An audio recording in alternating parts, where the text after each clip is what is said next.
संसद के बजट सत्र का दूसरा चरण चल रहा है। वक्फ संशोधन विधेयक को लेकर के विपक्षी दल सरकार पर लगातार हमलावर है।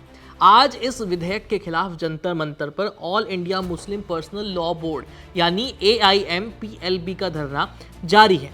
ये प्रोटेस्ट सुबह 10 बजे से जंतर मंतर पर शुरू हुआ। AIMPLB के मुताबिक देश की तमाम विपक्षी पार्टियां इस प्रोटेस्ट में उनके साथ हैं।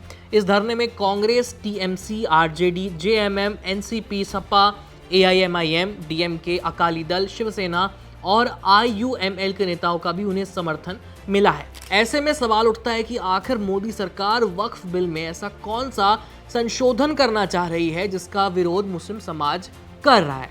नमस्ते, मेरा नाम है आयुष और आप देख रहे हैं ABP लाइव। वक्फ बिल में प्रस्तावित संशोधन में बोर्ड में 2 गैर मुस्लिम प्रतिनिधि को रखने का प्रावधान किया गया है। साथ ही 2 महिला सदस्यों को रखने की बात कही गई है। इसके अलावा संशोधन में कहा गया है कि वही व्यक्ति वक्फ में दान कर सकता है जिसने 5 सालों तक इस्लाम का पालन किया हो। मतलब यह है कि वो मुसलमान हो और जो वो दान कर रहा है उस संपत्ति का मालिकाना हक रखता हो।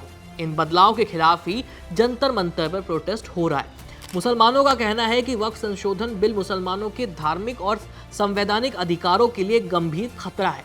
मुस्लिम संगठन जमाते इस्लामी हिंद के उपाध्यक्ष इंजीनियर मोहम्मद सलीम का दावा है कि वक्फ संपत्तियां सरकारी संपत्ति नहीं है बल्कि ये एक धार्मिक ट्रस्ट है और संशोधन के जरिए वक्फ की ऑटोनॉमी यानी स्वायत्तता रह नहीं जाएगी, वो खत्म हो जाएगी।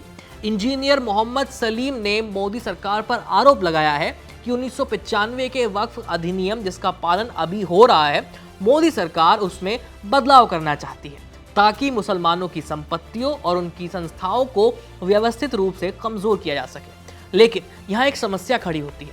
दरअसल मुसलमानों के पास पीढ़ियों से इस्तेमाल की जा रही कई संपत्तियों के आधिकारिक दस्तावेज नहीं है क्योंकि उन्हें दशकों या सदियों पहले मौखिक रूप से या बिना किसी कानूनी रिकॉर्ड के दान कर दिया गया था। दिल्ली की जामिया मिलिया इस्लामिया यूनिवर्सिटी के सोशियोलॉजी के प्रोफेसर मुजीबुर रहमान का कहना है कि आप किसी निजी संपत्ति का कुछ पीढ़ियों तक पता लगा सकते हैं, लेकिन सामुदायिक संपत्तियों के मालिकाना हक का पता लगाना बहुत कठिन है क्योंकि समय के साथ उनका प्रबंधन बदल जाता है। चलते चलते ये भी बताते हैं कि आखिर वक्फ होता क्या है। इस्लाम में वक्फ मुसलमानों द्वारा कम्युनिटी के फायदे के लिए किया गया धर्मार्थ या धार्मिक दान है। ऐसी संपत्तियों को बेचा या किसी दूसरे मकसद के लिए इस्तेमाल नहीं किया जा सकता और ना ही उन्हें विरासत में हासिल किया जा सकता है, बल्कि ये सभी प्रॉपर्टीज हमेशा अल्लाह को समर्पित रहती हैं और जो संपत्ति एक बार वक्फ में चली गई उस पर दोबारा कोई व्यक्ति दावा नहीं कर सकता। भारत में बड़ी संख्या में वक्फ संपत्तियों का इस्तेमाल मस्जिदों, मदरसों, कब्रिस्तानों और यतीमखानों के लिए किया जाता है। वहीं कई सारी प्रॉपर्टीज यानी वक्फ प्रॉपर्टीज खाली भी पड़ी हैं या उन पर अतिक्रमण हो चुका है।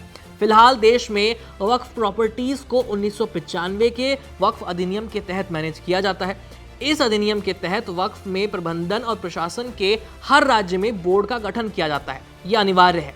इन बोर्डों में राज्य सरकार के नाम में सदस्य, मुस्लिम विधायक, राज्य बार काउंसिल के सदस्य, इस्लाम के विद्वान और वक्फ संपत्तियों के प्रशासक शामिल होते हैं। सरकार का कहना है कि वक्फ बोर्ड भारत में सबसे बड़े भूस्वामियों में से एक है। देश भर में कम से कम 8,72,351 वक्फ संपत्तियां हैं जो 9,40,000 एकड़ से ज्यादा बड़े इलाके में फैली हुई हैं और अंदाजा लगाया जाए तो इनकी कीमत तकरीबन 1.2 लाख करोड़ रुपए है।